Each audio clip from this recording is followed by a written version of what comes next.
Bentar saya rekap dulu. Oke, baik teman-teman yang di IG juga udah ya. Oke, em, hari ini mungkin saya tidak akan tahu jauh. Mungkin ya benar-benar cuma setengah jam ya. Buat teman-teman yang punya pertanyaan, silakan nanti langsung di itu ya di chat aja atau di kolom komentar ya. Ya bisa dengar lah ya suara saya kan lumayan bindeng ya. Terus besok kan ada kopdar, jadi ya mungkin saya akan pakai ini buat istirahat. Jadi pas kita ketemu besok, jadi kita mungkin bisa eh, cerita lebih banyak ya. Baik, teman-teman yang masih mau mendaftar, ini kebetulan saya dapat dapat ini, dapat kabar dari hotelnya itu bisa muat sampai 20 ya. Jadi masih bisa ya kira-kira sekitar 5 orang lagi kalau tidak salah. Ya, jadi kalau misalnya mau masih berminat untuk itu ikut kopdarnya, teman bisa hubungi admin ya. Ya, oke. Baik, kita mulai ya. Untuk indeks kita, oh ya, ini saya mau kasih lihat ya, teman-teman. Ini kan hari Jumat kalau nggak salah ya. Biasanya kan jelek ya. Biasanya hampir boleh dibilang terjadi profit taking di situ ya. Ini yang di IG saya agak bingung ya, bagaimana cara ngasih lihatnya ya, karena dia di ujung nih, pojok sini. Ya, nah kalau teman-teman lihat ya, dari indeks sektoral yang ada, itu kita bisa ngeliat itu hampir bilang positif ya, hampir boleh dibilang ditutup semua dengan eh, hijau ya. Mungkin ya kalau indeksnya ketutup dengan apa ya, doji ya. Tetapi kalau teman-teman lihat ke dalam indeksnya, indeks sektoralnya itu tutup hijau ya. Buat teman-teman IG saya sebutin aja, nanti kalau misalnya enggak itu tinggal teman-teman ke ini ya, ke YouTube ya buat lihatnya ya. Jadi misalnya kayak indeks non cyclical itu 0,15 plus ya. Kemudian habis itu ada cyclical 0,29 ya, energi 0,63 ya, kemudian 0,54 di industri dan sebagainya sampai ke basic material itu 1,57. Hari ini mungkin yang naik banyak itu adalah yang properti. Betul ya? Yang properti sama yang di health sama di basic material. Jadi artinya kalau teman-teman mungkin lihat properti kayak CTRA, BSDE, apalagi kalau Alam Sutra ya, saya malah udah nggak lama nggak lihat ya. Nah, kalau Alam Sutra teman-teman bisa lihat ya, dia udah turun, kemudian pas di daerah yang kita mau, di daerah 190 sampai ke 208 ya, kemudian habis itu terjadi pantulan lumayan kenceng ya, hari ini terutama ya. Kemudian habis itu kita lihat ya sektor-sektornya, Pewon misalnya. Pewon juga hari ini lumayan. Hari ini naik 4, lebih. Sebenarnya dia lebih tinggi lagi sampai ke 515. Itu Pewon. Ya, nah sentimen apa? Ya ini harusnya sentimen yang masih berkaitan dengan penurunan suku bunga. Kemudian habis itu ini bentar lagi akan ada pelantikan presiden tanggal 20 ya. Tanggal 20 Oktober berarti hari Minggu itu tinggal 9 hari lagi ya. Artinya ya kurang lebih minggu depan lah. Minggu depan kita sudah punya presiden yang baru. Jadi artinya program-program yang akan dijalankan itu sudah pasti program-program baru gitu ya. Nah kemudian saya mau apresiasi dulu ya buat teman-teman yang komentar kemarin mengenai pinjol ya. Pinjol dan pay letter ya. Itu kan harusnya menambah likuiditas yang ada di pasar. Betul. Kalau buat saya itu betul harusnya menambah likuiditas yang ada di pasar ya. Itu datanya sekitar 200 triliun lebih itu uang yang ada di dalam pinjol itu yang berputar itu ya. Jadi itu harusnya menjadi sebuah sentimen cukup positif untuk pasar. Karena 200 triliun itu sama dengan hampir 10% dari APBN. Ya artinya kalau lu bandingkan dengan BLT, lu bandingkan dengan mungkin waktu COVID kemarin ya kita sempat itu ya quantity easing dan lain sebagainya, itu angka cukup besar. Angka yang luar biasa. Lu tambah lagi dengan 100 triliun kalau nggak salah itu udah sama dengan subsidi BBM. Ya, betul ya? Nah, itu akan jauh lebih bagus kalau memang uang itu benar-benar berputar eh, di di pasar, ya, di pasar. Nah, dengan 200 triliun harusnya bisa menaikkan ya, menaikkan apa ya, kita bilang inflasi dan lain sebagainya, daya beli dan lain sebagainya ya. Tetapi pada kenyataannya, kita lihat data, ternyata data menunjukkan 5 bulan berturut-turut deflasi, bahkan perhitungan untuk bulan ini, bulan Oktober sendiri kemungkinan besar akan deflasi lagi. Nah, jadi kemana nih uang ya? Nah, makanya besok besok kita ngomongnya lebih bebas ya, karena itu offline kan. Ya, dan kalau teman-teman nanya ada live nggak kalau selama kopdar? Kita nggak ada live, soalnya saya nggak punya gadget yang cukup mumpuni untuk live sampai selama itu gitu ya. Jadi ya terpaksa ya kita memang nggak ada live. Ya jadi ya udah begitu aja gitu ya.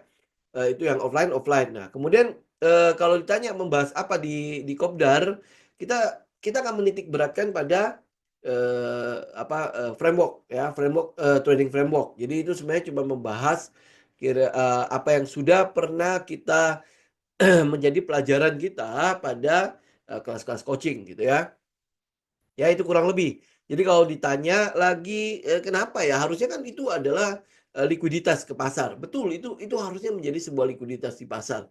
Waktu awal-awal saya juga cukup senang dengan adanya pinjol ya. Jadi pinjamannya kan harusnya lebih mudah dengan suku bunga yang sudah cukup tinggi. Jadi ya, harusnya itu menjadi likuiditas ya, betul ya. Tetapi ya data menunjukkan uang itu ternyata nggak lari ke masyarakat gitu ya. Ya itulah ya. Jadi teman-teman mungkin bisa cari lah, bisa riset sendiri lah, uang itu kemana sih gitu ya? Apa larinya kemana gitu? Kok nggak lari ke pasar? Oke. Nah kemudian kita mau bahas apa hari ini? Yang kita mau bahas itu ya pasti akan berkaitan dengan hal itu ya, hal yang pinjol itu. Jadi kalau bilang ya mungkin saja Pak, kita nggak tahu kan, karena kita nggak punya data ya, apakah itu lari ke itu gitu kan. Mungkin saja, mungkin kita besok bisa bahas lebih jauh lah ya. Nah kemudian habis itu teman-teman mungkin nanti ya kita perlu lihat juga ya, terutama berkaitan dengan pinjol ini, ternyata berkaitan dengan judi online ini kan saya sempat share juga kan ya di grup tele ya, artikel dari bisnis.com ya mengenai judol. Bagaimana judol ini sudah sampai sudah sampai mempengaruhi perekonomian, ekonomi bahkan perusahaan-perusahaan yang ada di Inggris sama di Amerika ya. Kenapa? Karena pinjol dan judol di sana resmi ya, resmi. Bagaimana kabarnya hampir 30% ya. 30% usaha itu sampai bangkrut karena hal itu. Nah, apakah itu akan menjadi sebuah realita juga di Indonesia? Nah, itu yang saya mungkin akan saya mention dulu di awal. Karena kita melihat datanya. Awalnya saya seneng. Jujur aja saya seneng dengan pinjol. Karena itu menambah likuiditas. Ya, menambah likuiditas di pasar. Karena teorinya begitu. Lu pinjam, berarti kan harusnya lu punya kebutuhan ya. Ya lu punya kebutuhan untuk mungkin ya kehidupan sehari-hari lah, atau mungkin ada kebutuhan apa sehingga ya lu pinjem. Kalau lu nggak ada kebutuhan, ya masa iya lu pinjem gitu kan? Logikanya dan teorinya begitu kan? Betul ya? Nah, karena lu ada kebutuhan maka lu pinjem, kemudian uang itu harusnya puter. Ya, harusnya puter ya, lu membiayai kebutuhan lu, kemudian untuk membayar pinjol ini. Nah, ini teman-teman juga mesti lihat ya. Data menunjukkan pinjol dan paylater returning rate-nya itu 98%. Bahkan ya kalau kita bilang NPL-nya, non performing loans-nya itu cuma 2% lebih. Itu kan luar biasa ya. Artinya kalau misalnya 200 triliun berputar, itu bisa loh dibalikin loh. Ya kan? Karena apa? Karena NPL-nya itu cuma 2%. Betul nggak? Tetapi data yang ada di masyarakat menunjukkan, lah kenapa deflasi? Ya kan, kenapa deflasi sampai sekian bulan gitu loh, sekian 5 bulan, bahkan ini mungkin akan jadi bulan ke-6 deflasi. Kita kan nggak masuk ke resesi, betul ya? Ya, nah akhirnya teman-teman kalau melihat di pasar ya, atau di masyarakat ya, kita ternyata punya 3 golongan ini nih jadinya. 1, 2, 3 ya, kita punya 3 golongan. Oke, golongan pertama adalah menengah ke bawah. Ya, menengah ke bawah. Oke. Nah, ini menengah ke bawah ya udahlah, kita kalau dia terjebak pada pinjol harusnya menjadi sesuatu yang wajar ya. Ya, kenapa? Karena ya kebutuhan sekarang ya hampir boleh bilang udah cukup susah banget ya. Nah, golongan kedua adalah golongan menengah nih. Ke atas enggak, ke bawah enggak gitu kan? Ya. Nah, dia kejepit. Nah, ini yang data menunjukkan bahwa banyak sekali kelas-kelas golongan menengah ini pindah ke golongan bawah. Jadi dia pindah kelas nih. Bukannya naik kelas, tapi malah pindah kelas. Gitu ya. Nah, sedangkan mereka yang golongan ketiga ini adalah menengah ke atas. Ya, atau ya atas lah. Kita bilang atas lah ya. Nah, kalau dilihat dari keadaan sekarang, yang tiga ini nggak ada efek, nggak pengaruh sama sekali dengan keadaan-keadaan yang ada, ya. Nah, yang pertama juga harusnya tidak terlalu pengaruh. Kenapa? Karena kok tingkat konsumsi mereka cukup rendah kok. Yang menjadi pusat perhatian perekonomian itu adalah yang golongan kedua ini, di mana tingkat konsumsi mereka cenderung tinggi. Ya, kenapa? Karena bisa jadi dia pindah dari yang kuadran pertama ke kedua, kemudian ya berusaha untuk ya mungkin kayak orang bilang kayak jadi kayak OKB gitu ya. Jadi gaya-gayanya. Ini loh, ini yang membuat konsumsi di masyarakat itu tinggi.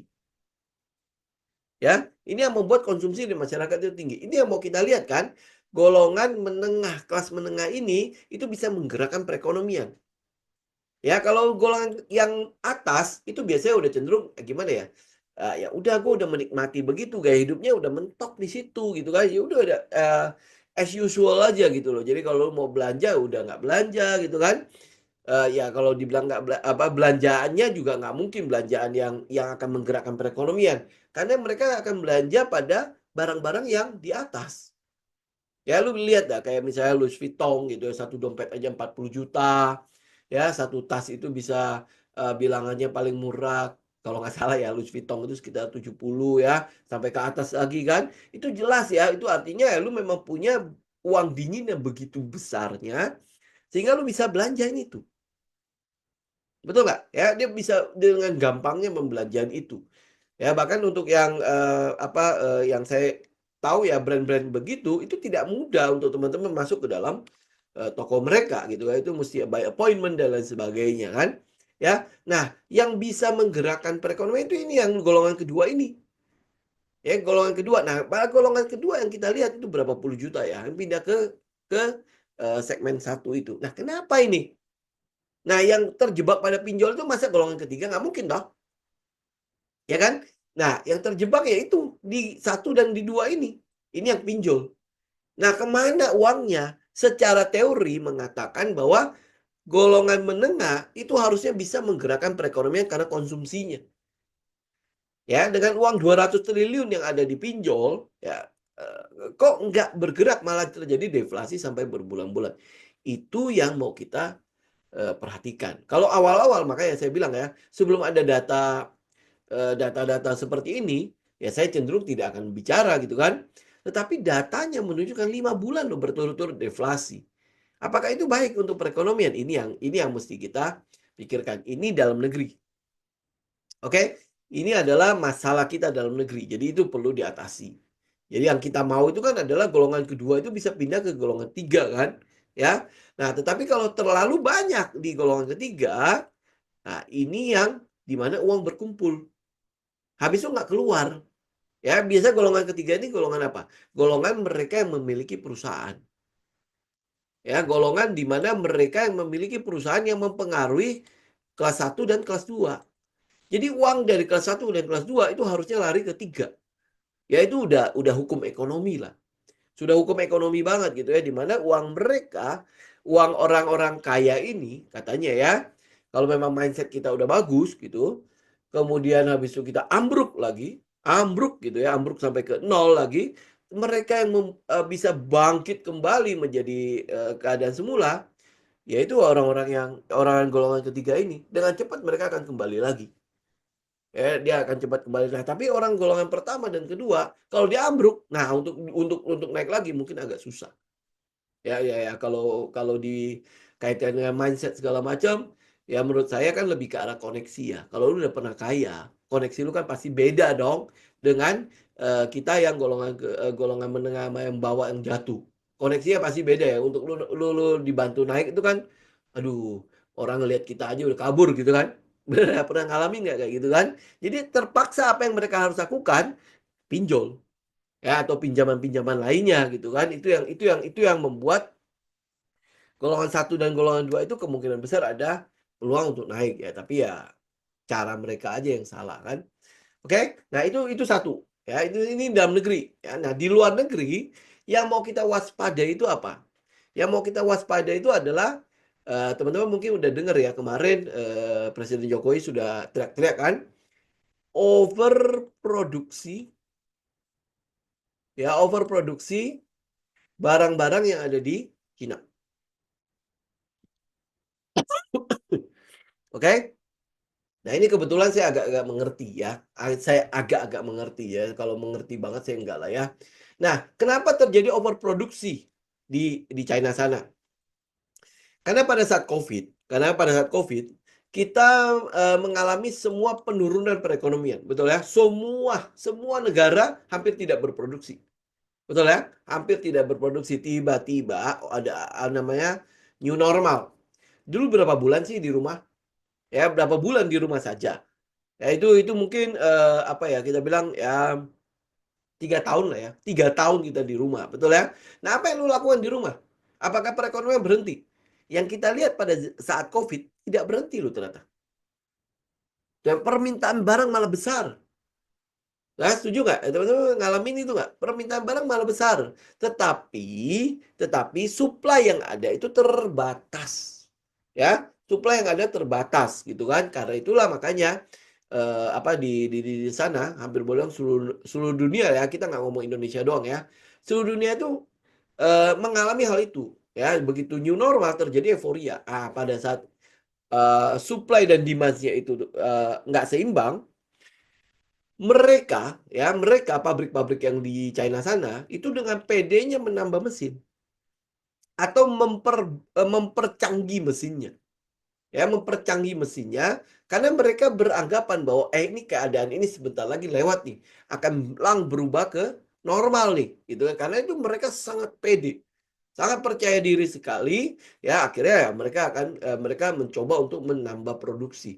Kebetulan lagi di negara sana, di sana ya, itu terjadi boomingnya e-commerce.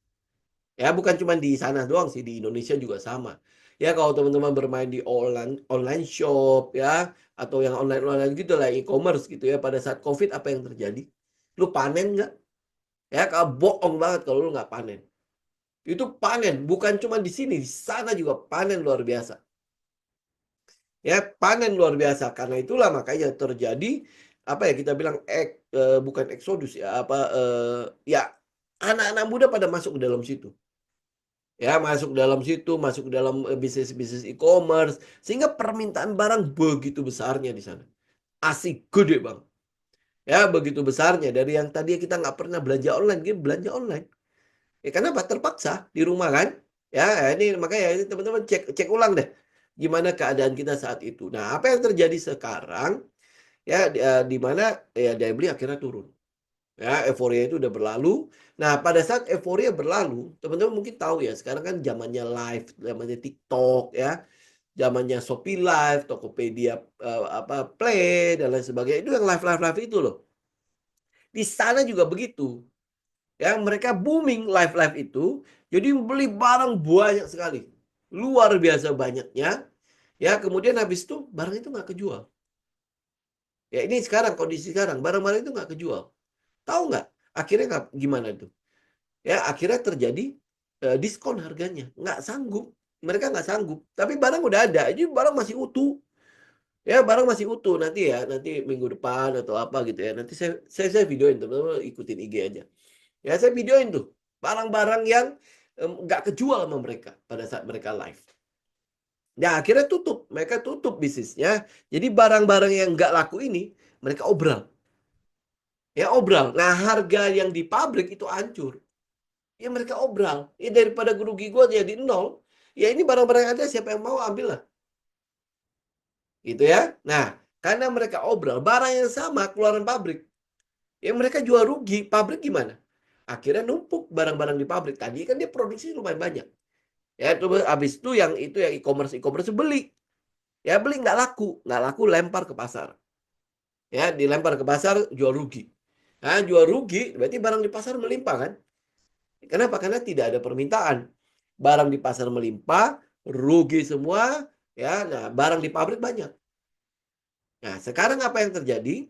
Itulah sebabnya kenapa aplikasi Temu itu mendapatkan, angin segar. Karena pabrik ini butuh konsumen untuk beli barangnya dia. Ya itu sebabnya sekarang kalau teman-teman lihat ya pabrik-pabrik ya di China sana, lu mau MOQ, rendah pun diladenin. Karena barangnya banyak. Ya barangnya banyak. Ah, cuman yang jadi masalah adalah harganya sudah hancur. Harganya hancur. Nah, itu yang sebabnya kenapa lu lihat e-commerce sekarang, online shop sekarang, ada yang main online shop, ya. Ya lu kasih tahu gua lah, masih lebih enak dulu apa sekarang? Hancur, barangnya hancur. Kenapa? Karena banyak sekali yang mencoba untuk masuk ke dalam bisnis ini, tetapi nggak punya basic. Ya, nggak punya basic dan akhirnya apa? Ya itu ngancurin harga. Daripada barangnya jadi barang mati di situ, ya udah dia hajar aja dengan angka berapapun, yang penting orang beli. Gitu kan orang beli barangnya, tetapi dia nggak mikirin bahwa ya ini loh, gue beli modalnya nggak segini, tetapi kalau lu jualnya segini. Gitu ya. Nah, itu sebabnya makanya saya bilang kalau di dalam negeri itu kayak gitu ya di mana ya lu mungkin apa merasa bahwa daya beli turun di luar pun di luar pun ya terutama di China itu kan pasar pasar ekspor utamanya kita gitu loh. Mereka pun lagi ketar-ketir gitu ya, lagi ketar-ketir sendiri gitu ya. Jadi pasar mereka itu habis. Kemudian habis itu di Eropa dan di Amerika itu melakukan pengenaan pajak yang begitu tinggi ya terhadap barang-barang mereka. Nah, barangnya mau dilempar kemana? Kecuali ke Asia. Asia Timur, berarti Timur Tengah situ, Asia Tenggara, mereka hajar. Itu akan jadi sasaran empuknya mereka. Ya, karena itulah makanya Presiden Jokowi kemarin udah sempat ngomong kan, ini overproduksi mereka akan melimpah ke sini. Kalau nggak diawasi dengan ketat, habis. Malaysia udah kena, Thailand udah kena, ya Vietnam udah mulai memproteksi, ya Filipina saya nggak tahu lah ya. Tapi teman-teman bisa lihat ya bagaimana banjirnya barang itu.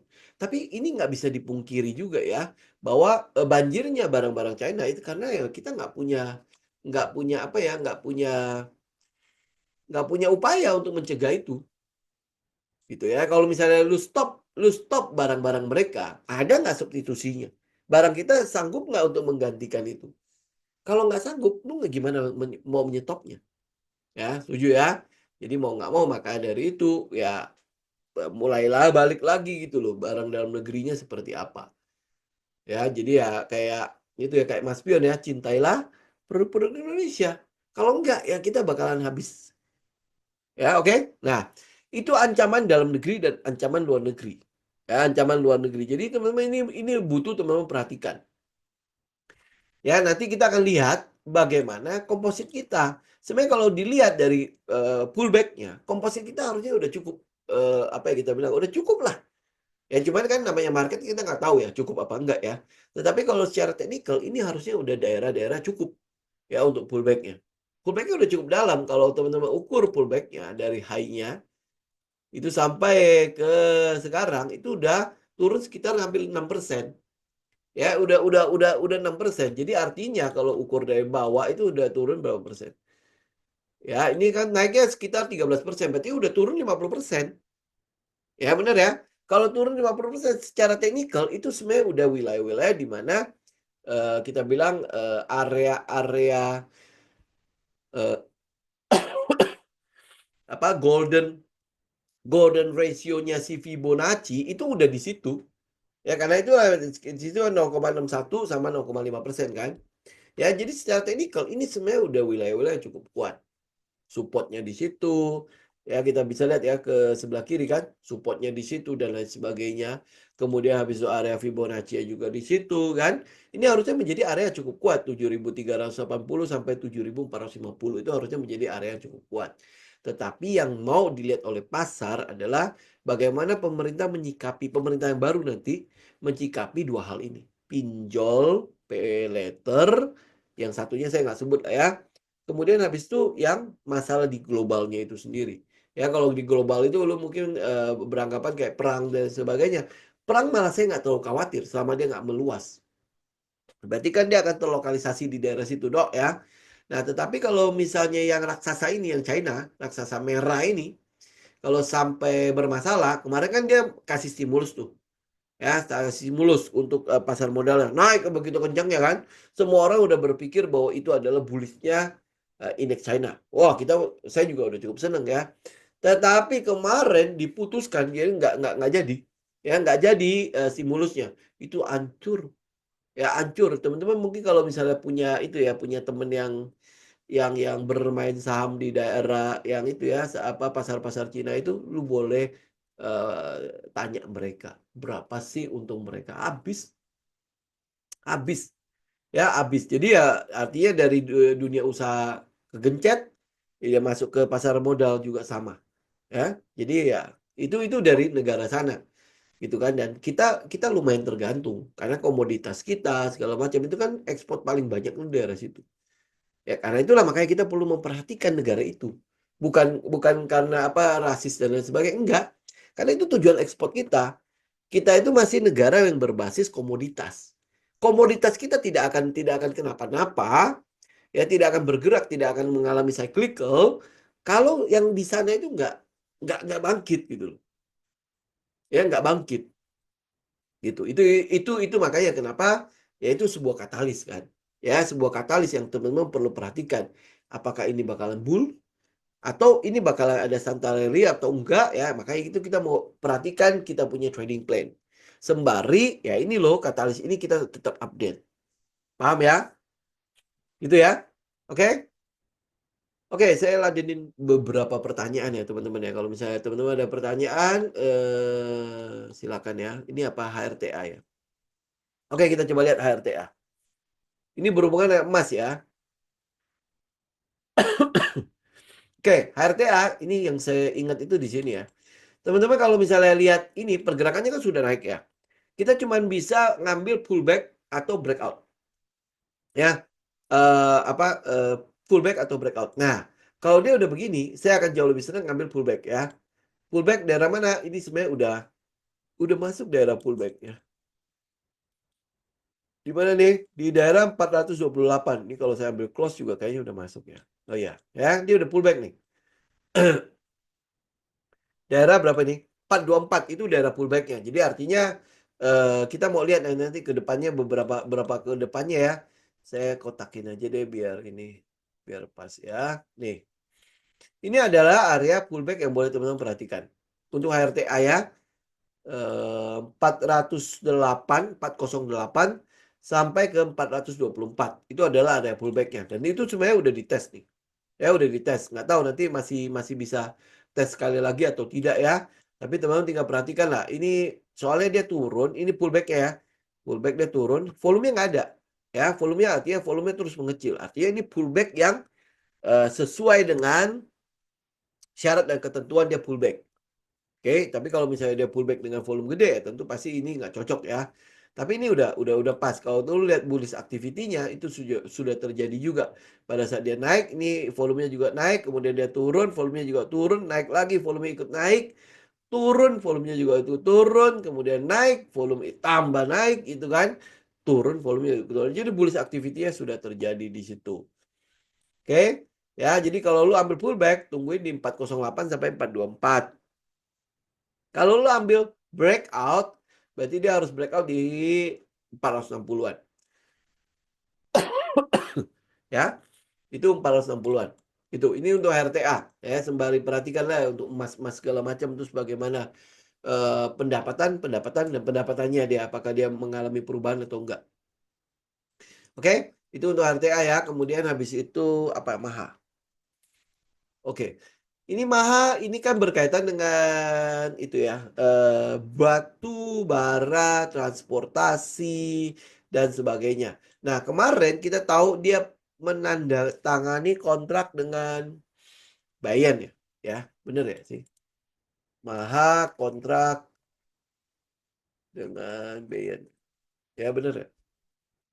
Ya, bener ya.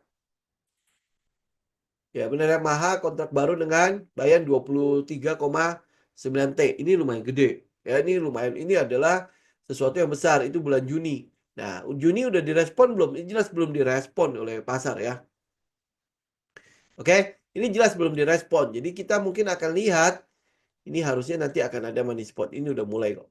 Ya, ini kita biarkan dia apa, biar dia menyepi dulu ya, biar dia menyepi dulu. Karena yang kita lihat, kontrak yang sebesar itu, 23,9 T itu belum di-price in.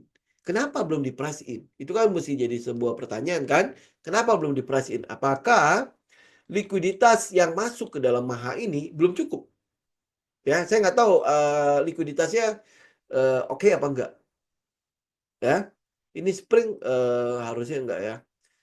Nggak tahu nanti apakah dia akan spring dulu terus habis itu naik, kita juga nggak tahu ya. Tetapi kalau lihat, potensi katalis yang ada itu 23,9 T itu lumayan besar. Ya, angka yang lumayan besar gitu ya. Apakah itu sudah langsung jalan atau seperti apa kita nggak tahu.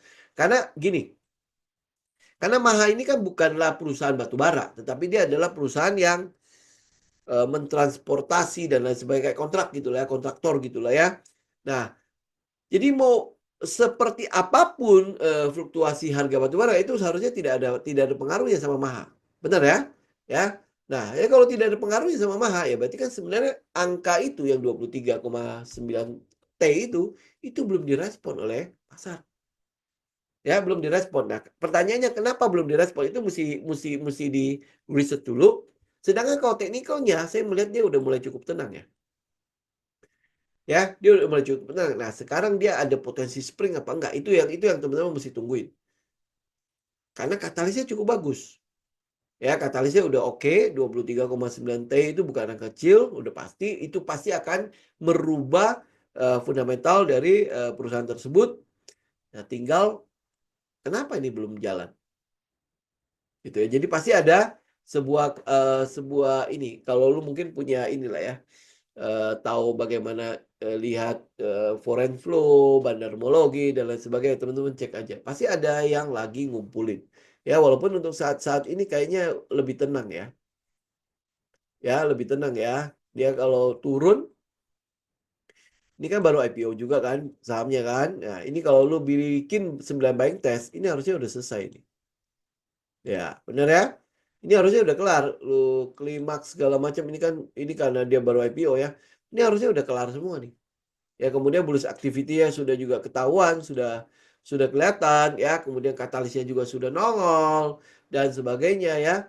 Nah, ini tinggal dia money spot atau dia spring. Itu aja ya, udah tinggal perhatikan itu aja. Lebihnya itu hampir boleh nggak ada apa-apa lagi. Gitu ya. Oke, next Excel.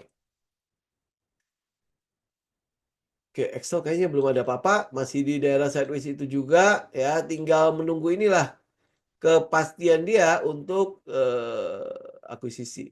Ini kayaknya udah mulai intensif ya, apa namanya, beritanya, kemudian pembicaraannya segala macam. Nah, kalau mengenai akuisisi, jujur ya kita nggak bisa ngukur sama sekali hal kayak gitu ya. Tetapi yang kita lihat dari Excel itu adalah dia daerah sideways, sideways doang. Ya sideways aja. Ya sideways berkepanjangan nih.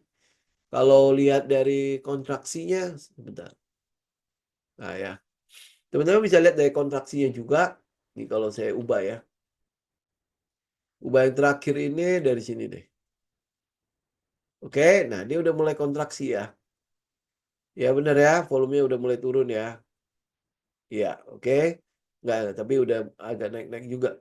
Ya tapi volumenya udah mulai turun, jadi kita mau lihat kontraksinya tambah tambah kecil, tambah kecil, tambah kecil, tambah kecil.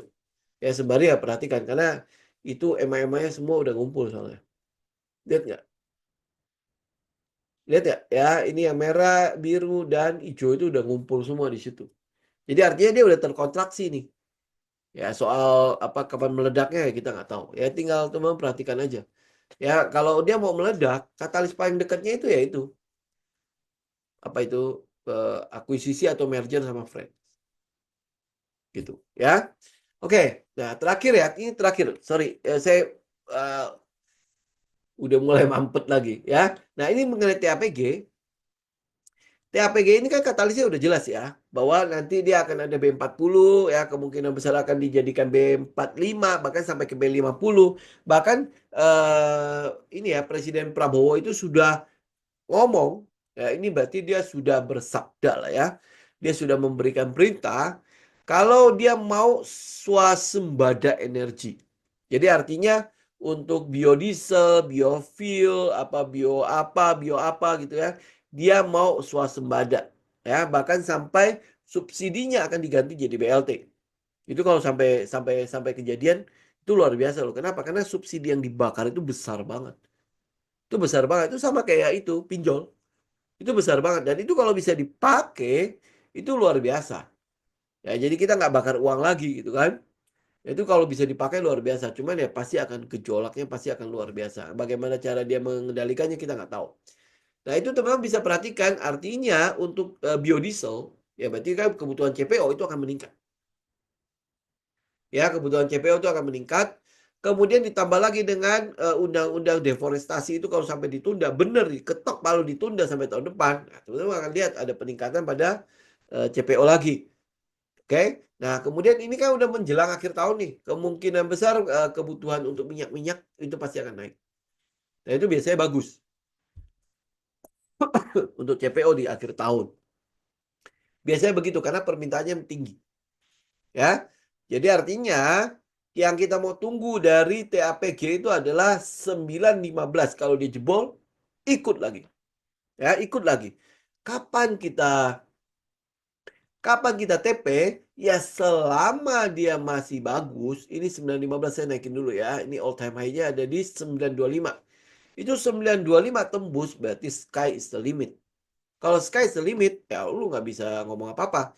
Kita cuma bisa follow the trend. Let the profit run.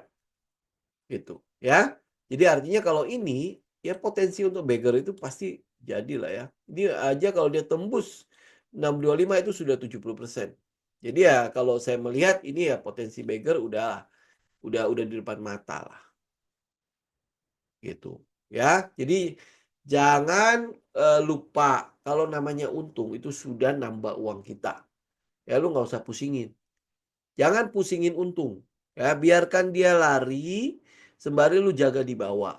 Yang lu perlu pusingin adalah loss. Ya, jangan dibalik. Benar-benar jangan dibalik. Let the profit run, cut the loser fast. Segera potong. Kalau memang udah tahu itu salah, potong. Ya, potong, lupakan, pindah ke yang lain.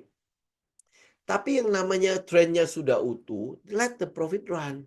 Karena sebuah tren, ingat, tidak mungkin tiba-tiba berubah. Ya, tidak mungkin tiba-tiba berubah. Karena itulah makanya kalau di Wyckoff kita mengenal 4 stage. Ya, ada stage 1 untuk sideways, untuk akumulasi. Ada stage 2 untuk markup. Jadi artinya setelah diakumulasi dia mau untung dulu dong. Dia mau cuan dulu kan. Berarti ada pergerakan harga di situ. Habis itu ada namanya distribusi. Setelah dia untung apa yang dia lakukan? Dia keluar barang.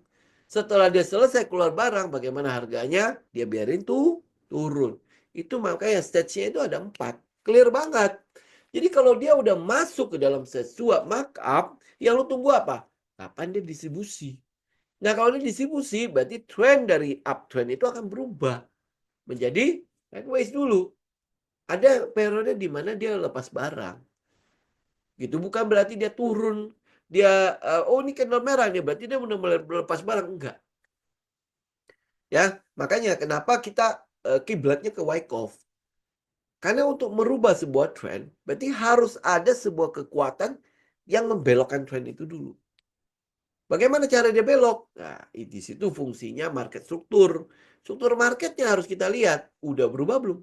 Kalau dia belum berubah, apa yang mau kita apa yang mau kita khawatirkan? Atau ini menambah uang kita kok. Dia turun 10%, lu masih cuan berapa? Masih cuan 50%. Tapi kalau dia minus 10%, lu cuan nggak? Enggak, uang lu hilang 10%. Ya, yang perlu lu khawatirkan selalu ingat ruginya, loss-nya. Kalau dia udah naik, kalau dia udah di dalam trend itu, lu biarkan dia jalan sampai lu lihat gejala perubahan trend. Gejala perubahan trend itu adalah market structure.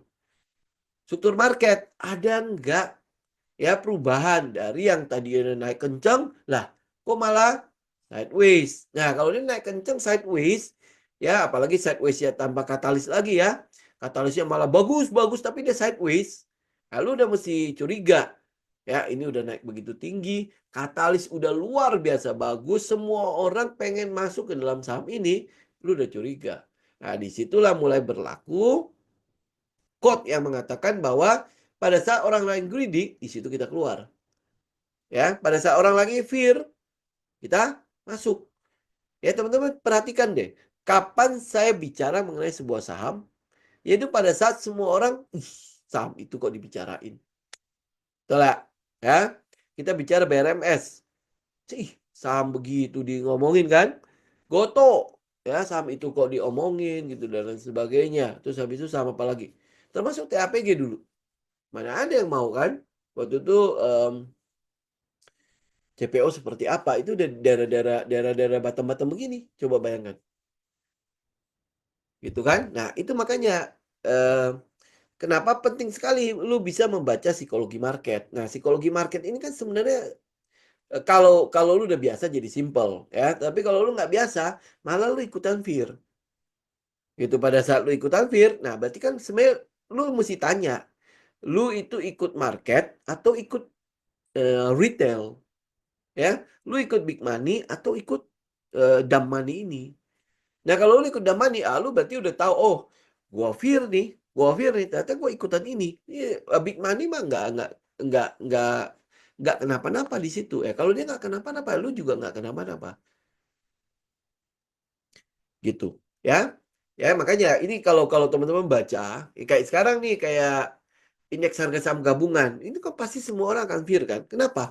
Udah ditegak lurusin, ya udah naik begitu kencangnya. Ya kalau lu kok punya uang banyak, gue beli nggak di daerah atas? Enggak dong, gue pasti akan tunggu dia diskon. Ngapain? Ya, prinsip dagangnya itu teman-teman harus benar-benar apa ya? Namanya prinsip dagang lah. Ya teman-teman mungkin pegawai segala macam pasti belajar lah. Kalau nggak ada untungnya gua, kenapa gua ambil? Lah iya, kalau harganya lagi lari kencang begini, masa iya gua kejar? Ya karena itulah makanya selalu pakai prinsip kita, oh dia naik ya, oh ya udah, gua tunggu dia pullback. Kadang dapat, kadang nggak dapat, ya udah nggak usah pusingin. Yang dapat aja lu fokuskan. Gitu ya, masa dari sekian sampai udah mau 1.000 saham aja masa lu nggak dapet sih? Saham 1 2 gitu kan dari 1.000 saham itu harus banget gitu memperhatikan 1 2 saham itu. Gitu ya, kayak contoh misalnya kayak BCA udah turun kemarin berapa ya? BCA, BBRI, BBNI, BMRI segala udah turun banyak loh. Berarti kita udah boleh perhatikan dia dong. Kalau keadaan sekarang itu tidak katalisnya tidak di situ. Ya tidak di situ. Beda kalau misalnya properti lagi pullback. Ya katalisnya kan masih nongol di daerah situ kan. Ya berarti dia pullback. Ya, nah sekarang perbankan itu dia pullback ngapain? Ada katalis apa yang membuat dia itu? Jangan-jangan ini sebenarnya profit taking, bukan pullback. Gitu. Ya. Ya itu masalah psikologi lah. Ya kalau kalau teman-teman udah bisa menguasai psikologi itu, sebenarnya udah technical, fundamental segala macam lu udah nggak usah pusingin. Itu pasti udah ngeflow begitu aja. Ya, nah itu saya bisa ngomong begitu dari mana? Dari jurnal. Ya, dari buku karangan saya sendiri. Ya, teman-teman mulai dari sekarang ngarang lah buku itu. Ya, buku jurnal namanya. Lu perhatikan deh, lu nggak usah percaya sama saya. Teman-teman catat aja. Ya, itu adalah jurus paling simpel untuk bisa trading. Itu aja udah. Ya, kalau lu tanya gua metode apa? Metode gua adalah yaitu berdasarkan buku gua. Nih, ya. Ini buku saya. Saya sengaja beli benar-benar setebal gini. Ya, kalau teman-teman lihat ya, itu dalamnya oh ini masih baru punya. Nih, dalamnya kayak gini. Ya nggak tahu kelihatan nggak ya? Dalamnya kayak gini. Ya lu catat apa yang lu alami saat itu. Ini buku ya. Ini adalah buku trading terbaik menurut saya. Ya, buku trading terbaik karena itulah makanya saya bikin yang kecil ya. Yang versi kecil ya. Yang ini kan? Ya, yang ini nih, versi kecil. Ini bukan masalah kecilnya sih. Masalahnya apa di dalam situ cuma panduan doang. Gitu agar teman-teman bisa mengarang buku itu, kemudian lu bisa lihat deh apa yang saya katakan itu benar apa enggak. Ya lu rasakan aja. Ya, dan habis itu teman-teman pasti bisa ya bikin sebuah metode sendiri. Nah, metode itu lalu pegang. Karena dari metode itu kan berdasarkan karangan lu, berdasarkan pengalamannya lu.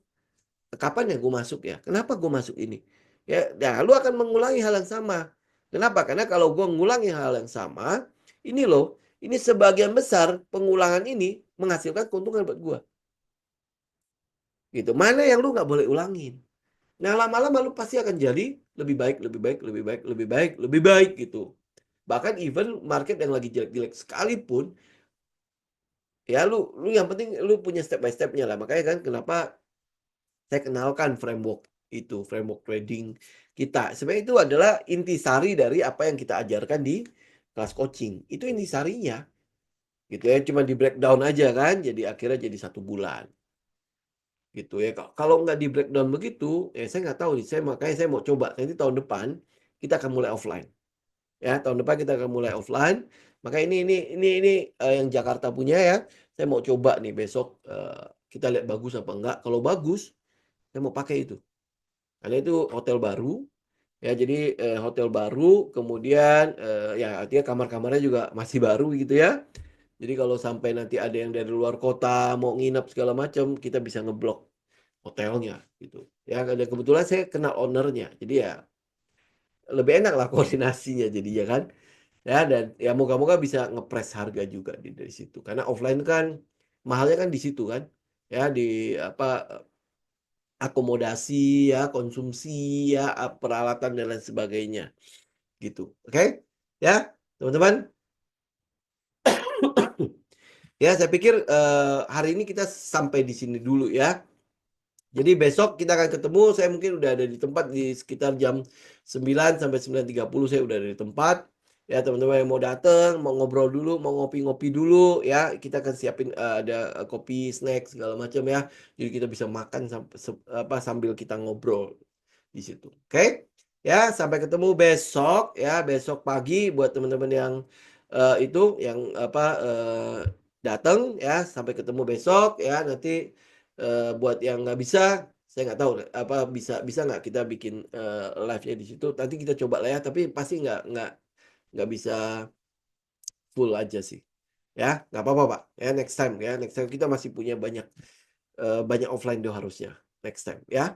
Oke, thank you semuanya. Sampai ketemu besok buat yang kopdar ya. Oke, God bless semua. Saya izin pamit. Thank you.